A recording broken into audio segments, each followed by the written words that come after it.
আসসালামু আলাইকুম রহমতুল্লাহি ওবারাকাতুহু।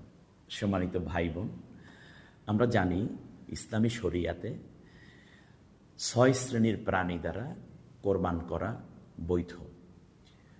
এর মধ্যে রয়েছে গরু, মহিষ, উট।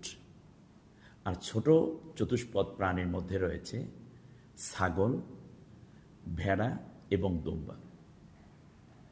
যখন কোনো প্রাণী দ্বারা কোরবান করা হয় তখন কোরবানি দাতা এই পশুর চামড়া বিক্রি করে টাকা গ্রহণ করা, অর্থ গ্রহণ করা, এটা সম্পূর্ণ হারাম, একেবারেই নাজায়েজ।